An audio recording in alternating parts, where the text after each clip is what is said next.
لاستوديو يوم جديد ولضيفتنا دكتورة سناء الشعلان، وهي أستاذة في الأدب الحديث في الجامعة الأردنية، يعني متعددة المواهب، يعني أكاديمية، إعلامية، حقوقية، أديبة. واليوم رح نتحدث فعليا عن الأدب. دكتورة سناء لها أكثر من 72 مؤلف وحاصلة على 65 جائزة محلية وعالمية وعربية، واليوم رح نتعرف على آخر جائزة حصدتها في جائزة فلسطين العالمية للأدب.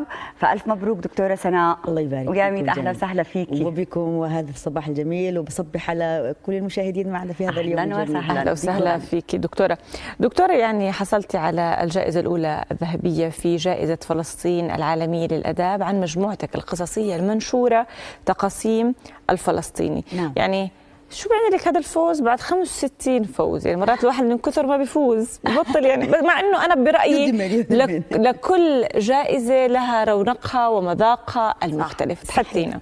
تماما كما ذكرتي، هذه تشبه الأبناء، تشبه الأفراح. كل فرح هو مختلف وله طعمه الخاص، وكل فرح يعني الجديد نقول هذا مختلف طبعا. هذا الأجمل ما يأتي بعده الأجمل، وهذا من فضل الله طبعا.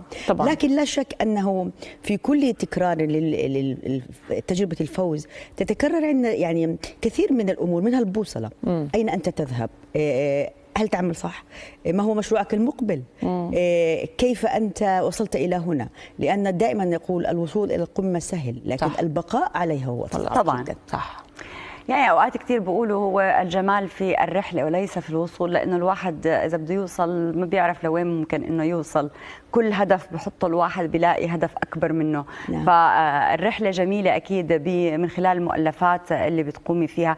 لما بنحكي تقاسيم الفلسطيني، نعم. احكي لنا شوي عن هذا المؤلف. تقاسيم الفلسطيني هي رحلة كتابة ورحلة تجربة.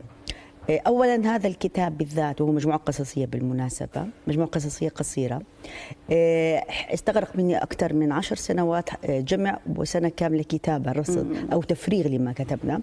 قمت أنا ووالدتي رحمها الله سيدة نعيمة المشايخ بجمع المادة، بجمعها بشكل طويل ومطول بزيارات وسفر ومعارف وعلاقات وقراءات، وكثير منها بل معظمها هي قصص حقيقية يعني. وبعد ذلك يعني قمنا بكتابتها، احترنا قليلا أنا ووالدتي بالشكل، ثم اصطلحنا على أن يكون هذا الشكل هو أصغر شكل سردي لكي يحتمل هذه المعلومات الضخمة من ناحية، ولكي يأخذ أكبر عدد من القصص، وأيضا أهم شيء أن لا يكون مملا، لأن التاريخ له القصة التسجيلية أدب صعب جدا، ليس لأنه تاريخي بل لأنه ثقيل على المتلقي. صحيح. وخاصة إحنا بعصر السرعة هلأ القارئ صار ملول نوعا ما، يعني مع إحنا ما بنحث على هذا الموضوع. صح. ولذلك نحن كنا نفكر يعني في هذه القصة ليست فقط كأنها متعة، بل هي تسجيل وثيقة، بمعنى أنه من يريد أن يطلع على المشهد ويريد أن يلم به بدل أن يقرأ آلاف وملايين المصادر يستطيع أن يلم على الأقل المشهد الإنساني من هذه المجموعة. وأعتقد أننا وفقنا إلى حد كبير الحمد لله بدليل هذا الفوز الذي أسعد به كثيرا. نحن بنشوف يعني في هناك طمس للهوية الفلسطينية والقصة الفلسطينية والتراث الفلسطيني. ولما بنحكي احنا عن فلسطين بنحكي عن المقاومة، والمقاومة لها أشكال مختلفة.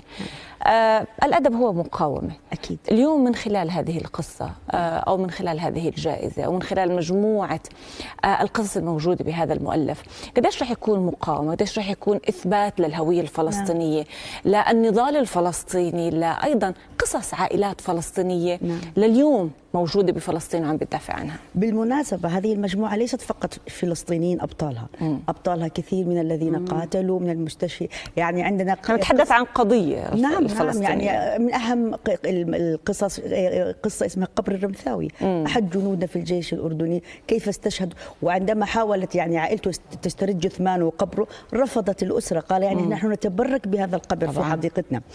وطبعا هناك أبطال عراقيون، أبطال سوريون، أبطال ليسوا عربا أساسا جاءوا ليناضلوا في القضية، ولذلك هذه قضية إنسانية. ومن هنا جاءت الفكرة، يعني جاءت الفكرة أننا يجب أن نجابه الإعلام بالإعلام كما نجابه السلاح بالسلاح، لأن العدو الصهيوني لا يستهان بآلته الصهيونية الإعلامية. وعندما نكتب كتاب فهو يكتب 100، وعندما نترجم للغة فهو يترجم 50 ترجمة في نفس اللحظة. يملك مؤسسات إعلامية عملاقة، سند قومي عالمي لهم، ولذلك هو ينتج ويحاول أن يقلب الصورة. ولذلك نحن معنيين تماما بأن لا نترك هذا المجال لهم. يعني البعض يقول هل الآن وقت القلم؟ نعم، الوقت القلم مستمر، لا يجوز القلم وقته دائما، ولا يجوز أن تكون المعركة فقط يعني بالسلاح. حتى في الماضي كان هناك يخرج في أبسط، يخرج السيف ويخرج جنبه الشاعر ليقول ويحمس. فلذلك لا نستهين، بالذات أننا في فترة يحاول العدو أن يميت هذا الجنس الفني، يعني يميت الجنس الفني الخاص بالتسجيل، الأدب، أدب المقاومة، أدب المعتقلات، أدب السجون، وكأنه يريد أن يذوب الهوية. ولكن هناك رفض كامل لهذا الأمر. ما زال المبدعين من كل الجنسيات بما فيهم الفلسطينيين مصممون على أن يكتب وأن ينتج ويقول له لا أنا موجود. صحيح. يعني أوقات كثير إحنا بنقول هذا التوثيق هو يعني مقاومة بحد ذاتها، حتى نقدر إنه نتذكر ويقدر أولادنا وأحفادنا يتذكروا هذا التاريخ الكبير، وأمانة تاريخية فعليا. دكتورة سناء، لما عم تتحدثي عن العالم وعم نتحدث عن المقاومة بشكل عام، ممكن نتحدث أيضا عن ترجمة تقاسيم فلسطين. يعني إحنا أوقات كثير بنقول إحنا مهم جدا نعرف تاريخنا كعرب، ولكن أوقات كثير كمان العالم يجب أن يعرف أيضا القضية الفلسطينية والمقاومة اللي حصلت. فهل رح نشوف تقاسيم فلسطيني مترجم للغات؟ ابتداء أريد أن يعني أدخل من نفس النقطة التي ذكرتيها حضرتك، أنه فكرة الكيان الصهيوني يعني من الأعمدة التي يقوم عليها فكره أنه يراهن على أن الكبار يموتون، وهم فعلا ماتوا، والصغار ينسون. صحيح. المفاجأة السيئة لهم والمفرحة لنا أن الكبار ماتوا لكن تركوا الإرث، والصغار جاءوا بجيل أشرس. فلذلك ما يراهنون عليه يبطله الله الحمد لله، ويبطله الأقلام الصادقة. ولذلك الآن يعني حتى أدب المقاومة مع بعد أكثر يعني ما ينيف تقريبا عن 70 وأكثر، اقترب من 80 عام، ما زال مستمرا وما زال له أهله. وهو بهذا المقام يعني مسعدني أن أشكر الجائزة، ليس لأنها فوزتني بل لأنها جاءت بهذه الفكرة، فكرة في فترة خطيرة من التصهين العالمي. تصهين، هناك إقبال يعني مجاني على هذا التصهين، وكأنهم يتسابقون من يخون أكثر. ولذلك جاءت الجائزة كرد اعتبار لهذا الفن، صفعة للمتصهينين وفتح الباب من جديد. وقد سمعت منهم في إدارة الجائزة وفي مهرجانها أنهم سيقومون بعدة ترجمات كبيرة للأعمال الفائزة، لأنهم لا يعمل فقط على محور اللغة العربية، لأنه محور ضيق بالنهاية. هناك محاور عملاقة في العالم، يعني لا نستطيع الآن أن نخاطب العالم إلا بلغتهم، ولغة الأدب يجب أن تكون بنفس لغة الأدب لتصل لأصحابها. مجموعة القصصية الحقيقة منذ أن صدرت في عام 2015 يعني حظيت بحظ جيد، لأنها بما تحمله طبعا أكيد. لذلك هي كانت معرضا لدراسات الماجستير وأطروحات الدكتوراه، شاركت كثير في المعارض، شاركت كثير أوراق بحثية في المؤتمرات، صدرت منها طبعة عربية أخرى في إيران عن دار إفرا، ثم صدرت عنها ترجمة فارسية جديدة. وهناك يعني اتجاه أو هناك قريب سيكون صدور نسخة أردية في باكستان ونسخة إنجليزية في الهند. يعني هناك عمل جميل، وهذا ما أعرف طبعا أحيانا هناك ترجمات لا نكون نعرف عنها نتفاجأ فيها من بعد. ولكن لا شك أن هذا التضافر الدولي والتبرعات الدولية بأن يقوموا بهذا العمل، هذا يدل على شيء مهم، ألا أن القضية ما زالت تنبض وستظل تنبض. صحيح. نحن دائما نتحدث عندما تكتب المرأة تختلف عندما يكتب الرجل. وعندما تكتب المرأة عن المقاومة بماذا تختلف عن الرجل عندما يكتب عن المقاومة؟ هنا ابتداء نريد أن نقول أن هنا الفرق ليس فقط فرق جندري، وليست فكرة أنه الكتابة النسوية تختلف، لا، المتلقي والمرسل مختلف. بمعنى عندما تكتب المرأة، عندما أنا ووالدتي جمعنا هذه الأعمال كنا نجمع قصص باتجاه معين إنساني، اتجاه الأمومة، اتجاه الأبناء، وهو يعني محور ليس قليل. يعني طبعاً. عندما تخاطب الإنسان من أمه جداً. من ابنه، من أخته، أنت يعني تستيقظ من هو الذي لا يسمع قصيدة في كل العالم ولا يهتز.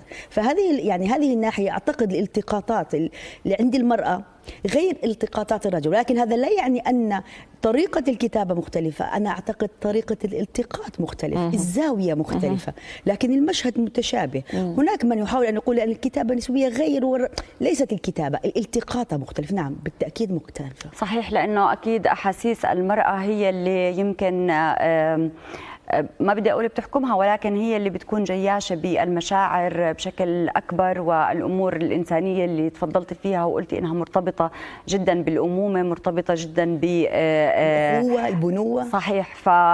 وهذا جانب يعني أنا بعتبر من الجوانب اللي جدا جدا جدا مهمة، واللي بتأثر كثيرا بالأشخاص. لما بنتحدث دكتورة سناء عن هذه الكتابات، قد ايه ممكن مثل هاي الكتابات تستقطب القراء؟ يعني أكيد في إحصائيات يمكن لهذه الكتب للقراء اللي ممكن يقرأوا مثل هاي الكتب ويهتموا باقتنائها. هل هناك فعلا اهتمام من القراء بمثل هذه القصص؟ على الرغم من أن الشائع الآن أنه عصر القراءة انتهى، إلا أن الحقيقة غير ذلك. بالعكس. يعني بمعنى اختلف شكلها، يعني انتقلت من الورقي إلى الإلكتروني. ولكن أنا أحيانا أستعرض بعض عدادات القراءة لكتب الموجودة على المواقع الإلكترونية، أجد أنها يعني أرقام مخيفة. صحيح. أحيانا تفاجئ بعدة آلاف دخل على العمل في اليوم الواحد. إذا شكلها اختلف، لكن هناك من يقرأ، وهناك من عنده شغف، وهناك من يتابع. لم يتوقف العالم ولن يتوقف بالتأكيد، بدليل أن هذه الأعمال تدرج، تكتب عنها، تناقش بها. إذا هناك من يهتم بها. صحيح. نحن بنشوف الأدب والكتابة شكل من أشكال جذب الناس لقضية معينة، ولكن ممكن ترجمتها إلى مسرحية، إلى مسلسل، إلى فيلم. هل في هناك إمكانية لترجمة هذا العمل إلى مثل هذه الأنواع من الفنون؟ واليوم إحنا كمان عندنا ضيوفنا على المسرح، ونعرف قديش الشباب اليوم بحبوا الأمور الأدبية ذات الرسالة بعيدا عن الطابع التجاري. خلينا نحكي. صحيح. لا شك أننا الآن في عصر الصورة. الصورة أولا، مهما كان الكلام المكتوب له بريق، لكن الصورة يعني لها مكانها. ولذلك أي عمل فني سردي يحظى بالانتقال إلى عمل الصورة، يعني بمعنى نصبح على الكاميرا، طبعا يجد اهتمام أكبر ويجد شهرة أكبر، بدليل أنه يعني خلينا نقارن بعض الأعمال الروائية العربية والعالمية. عندما مثلت أخذت شهرة كبيرة وأصبحت عالمية ودخلت في وجدان وتراث الشعوب. صحيح. فلا شك أنا أرحب بذلك. والأعمال المسرحية يعني من الأعمال التي لها رواج، ولكن المسرح يعني يبقى ناقصه شيء مهم، وهي الكاميرا. صح. إلا إذا نقل، لكن تنقل تصور ويتم عرضها. نحن اليوم نشوف الكاميرا يعني سحر في كل العالم. يعني نتمنى دكتورة سناء أكيد نشوف العديد من مؤلفاتك، مش بس مؤلفة تقاسيم فلسطيني على الشاشة، وينقل بشكل كتير كبير لكل العالم بترجمات متعددة. كل الشكر لك دكتورة سناء الشعلان، يا ميت أهلا وسهلا، وبانتظار مؤلفات قادمة أيضا تحصد جوائز عالمية وعربية ومحلية. أهلا وسهلا. شكرا.